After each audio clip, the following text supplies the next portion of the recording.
Bonjour à tous et à toutes, j'espère que vous allez bien. Donc ici une petite vidéo qui va vous permettre de montrer comment contrôler votre casque. Donc ici le G733 donc de Logitech. Je vais vous montrer comment changer les couleurs, comment augmenter, diminuer le gain de votre micro et d'autres paramètres que le logiciel propose pour ce casque. Donc voilà, c'est parti. Donc ici pour pouvoir contrôler tout ce que je vous ai dit ici, il faut en fait télécharger le logiciel G-Hub. Donc c'est parti, hop, vous allez sur Google et ensuite vous cliquez sur télécharger Logitech G-Hub. Assistant pour jeux vidéo avancés, Logitech G-Hub, celui-ci. Je vous mettrai le lien dans la description si vous souhaitez avoir directement en un seul clic le lien. On fait autoriser des cookies, hop, et vous cliquez sur télécharger pour Windows. Une fois que ceci est fait, vous installez tout simplement. Et hop, il va se mettre ici en bas à droite. Vous faites la petite flèche et vous verrez plusieurs de vos icônes. Et donc là, vous faites Logitech G-Hub. Vous double-cliquez. Et hop, une petite fenêtre va apparaître. Vous attendez que ça charge. Et ensuite, il faudra faire juste suivant. Donc next, vous pouvez skip toutes les étapes. Ça vous montre un peu ce que le logiciel peut faire. Je vous conseille de le lire, de lire ce qui est indiqué. Mais vous pouvez tout à fait faire skip parce que vous allez apprendre de toute façon sur le tas. Donc ici, qu'est-ce que nous voyons? Nous voyons donc le clavier ici que j'ai déjà, mais ici on va se focaliser sur le casque aujourd'hui. Donc là on voit bien qu'il a détecté le G733. On voit directement la consommation, enfin la batterie qui reste dans le casque, donc à peu près 19 heures d'autonomie, et qu'il est connexion Lightspeed. Oui, ce casque est Lightspeed, ça veut dire qu'il y a tellement peu de délai entre quand il y a une percussion sur l'écran et entre la restitution du son sur le casque. Ce qui fait qu'on dirait qu'on est vraiment avec un câble, quoi. Donc ensuite, on peut cliquer dessus, hop, et hop, on arrive ici, dans la section casque, d'accord? Et donc, dans un premier temps, on voit qu'on peut augmenter, diminuer les basses. Donc moi, j'ai mis un 8 et moins 3 ici pour les aigus. Vous faites comme vous souhaitez, c'est à votre guise, voilà. Volume du système, ça veut dire qu'en fait, c'est quand vous recevez une notification comme ceci. Ah ben, je peux pas vous montrer, mais en gros, c'est les sons de Windows tout simplement qui font des sons et c'est souvent trop fort. Donc du coup, ben, on peut diminuer. Ça a été fait automatiquement, il me semble, ce truc ici, parce que de base c'est à 100, mais il a fait tout seul, à mon avis, jusqu'à 52. Le micro, ici, ben 100% pour bien vous entendre. Moi, je préconise toujours le 100%. Effet local, c'est quoi? C'est la restitution du micro dans votre casque. C'est-à-dire que si vous mettez un peu plus fort ici, par exemple là ou à 100%, eh bien vous allez vous réentendre dans votre casque en temps réel et il n'y a pas de délai, donc c'est vraiment en temps réel. Donc ça, c'est parfait. Le son surround, je ne l'ai pas vraiment testé, donc ça, je peux pas trop vous dire. Donc dans microphone ici, on a le niveau du microphone, donc l'entrée, donc c'est à 100% ici. Vous pouvez réduire ou augmenter en fonction de votre guise, encore une fois. Moi, je préconise toujours de mettre 100% parce que c'est vos amis directement qui vont diminuer votre son si vous êtes trop fort.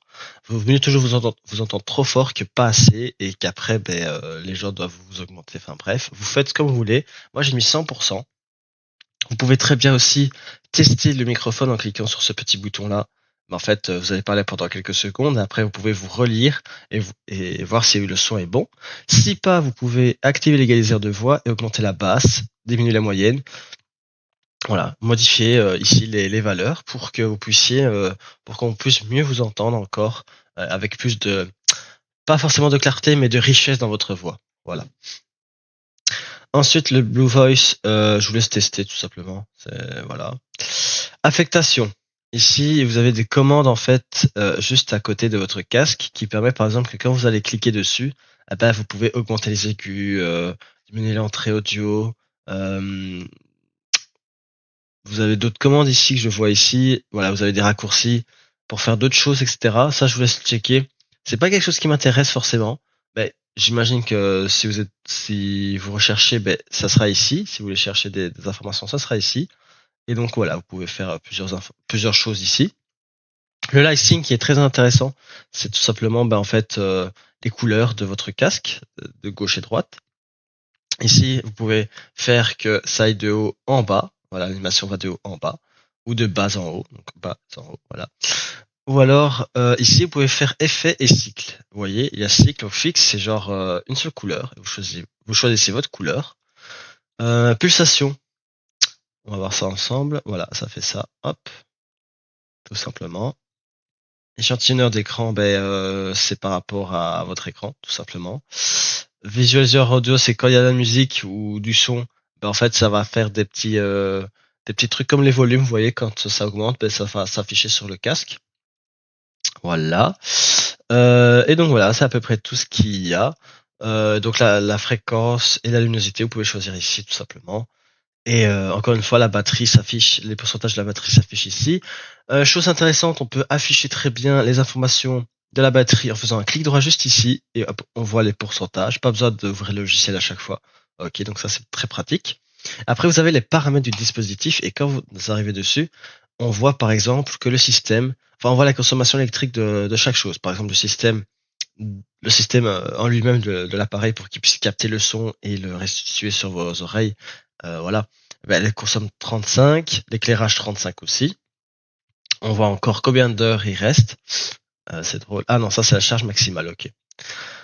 Effet démarrage dispositif. Donc là, mode batterie faible, c'est en mode automatique. C'est-à-dire que lorsque ça sera batterie faible, genre à 15%, il y aura des pulsations rouges qui vont s'afficher sur votre casque. Et à 5%, à un peu moins de 5%, vous entendez un petit bip bip bip pour dire que le casque est vraiment batterie faible. Voilà une notification aussi. Vous pouvez laisser, ça va afficher en bas à droite que votre casque est faible.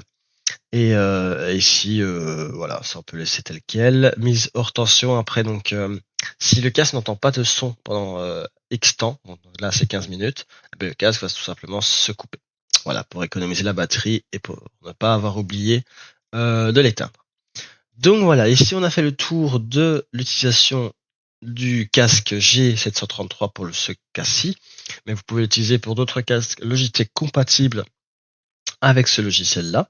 Et donc voilà, j'espère que cela vous a bien plu. On a fait le tour rapidement de tout ce que l'application a à vous proposer pour ce casque.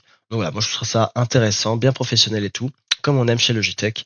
Donc si vous souhaitez avoir d'autres tutoriels sur d'autres vidéos en français gratuitement sur la chaîne YouTube, je vous invite à regarder toutes les autres vidéos, à vous abonner, à mettre un like et mettre la cloche pour ne pas oublier toutes les prochaines vidéos très intéressantes qui arrivent sur la chaîne. Merci beaucoup et bonne soirée. Au revoir.